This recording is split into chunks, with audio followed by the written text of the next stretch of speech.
Roger Ascham was born in 1515 and died in 1568. He was an English scholar known for his prose style and his theories on education.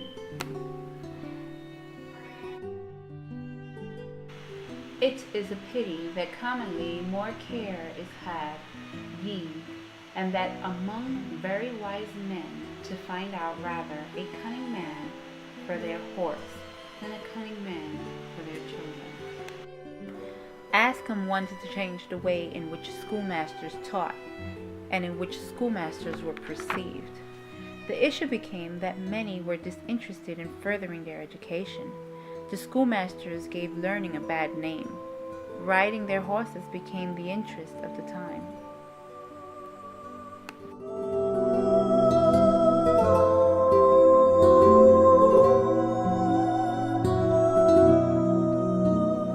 Ascham writes, "But to our purpose young men, by any means leasing the ride of learning, when by the time they come to their own rule, they carry commonly from the school with them a perpetual hatred of their master, and a continual contempt of learning. If 10 gentlemen be asked, why they forgot so soon in court that which they were learning so long in school, 8 of them, or let me be blamed, will lay the fault on their ill handling by their schoolmaster."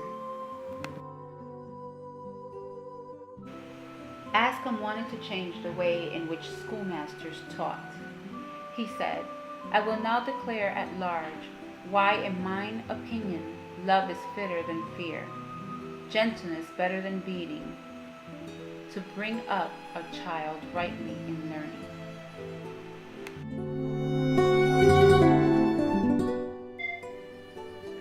The education of Elizabeth I and her cousin, Lady Jane Grey, was an innovative movement in the Renaissance era.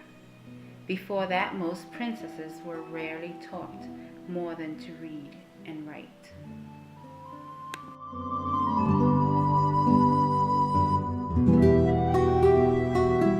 Ascham recants an example of love working over fear for a child when trying to learn.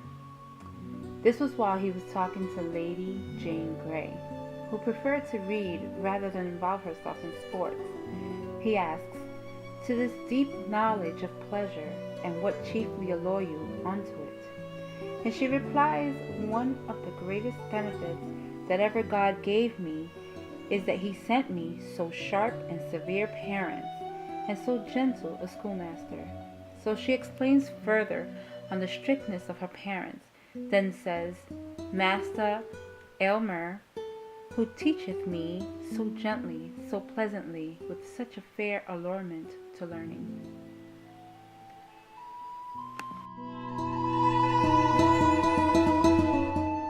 This is a portrait by Michael Burgers of Princess Elizabeth I and Roger Ascham as her tutor. Amongst reading and writing, penmanship was something that Elizabeth was taught by Ascham.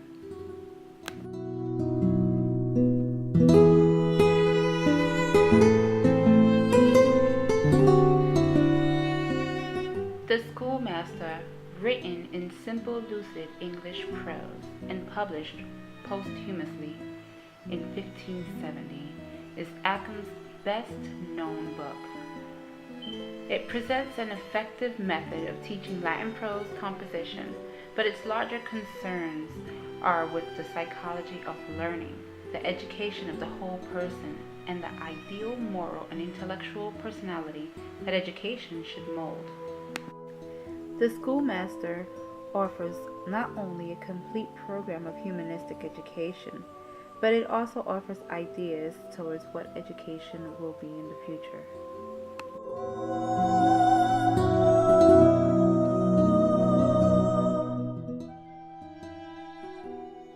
Ascham used the name R. Bound as his publishing name for the book Taxophilus. In it, he sought to teach the art of archery and to present literary pieces with proper English vocabulary. In addition, he was criticizing the use of firearms and trying to refer back to archery.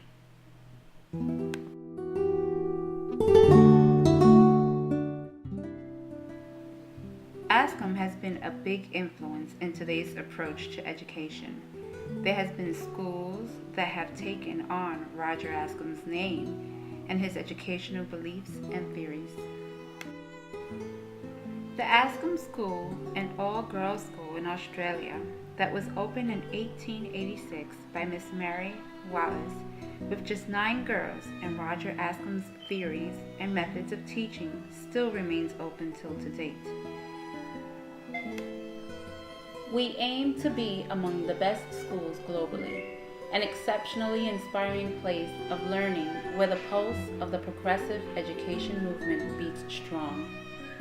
We will be the spark that lights a flame. We will strengthen a girl's strength, develop her intellect, build her resilience, and grow her mind, her heart, and her soul. In doing so, we will stretch the potential of our entire community, for we have a shared and common purpose to make a positive contribution to society. Ascham girls and the women they become will make a significant difference in the world. In London, there is a primary school called Roger Ascham Primary School. It too holds many of the values that Ascham mentioned in Schoolmaster. Their vision reads, "Our school ethos can be described in writing only to a limited degree. The children and adults of our school community makes our school what it is. They properly demonstrate our school's ethos every day as they work, learn, and interact together. Ask any child at Roger Ascham why they come to school and they will answer, to learn. Everything we do contributes to our school's purpose. Encourage children to think for themselves, guide them towards acting in the best interest of us all." Like Ascham, Nancy Atwell has been a great contributor to the education department. Ascham had the challenge of the mean schoolmasters to overcome, the way Atwell wishes to overcome core curriculum and standardized testing. She carries his passion and has written several books on teaching English. She was also rewarded with the Global Teacher Prize. Education is ever changing. There are always new and better ways on teaching and learning. The challenge is to keep the students interested, happy, and thirsty for more knowledge, and to not have them hate learning or fear the teacher. It is important that the love comes from both sides, the love to teach as well as the love to learn.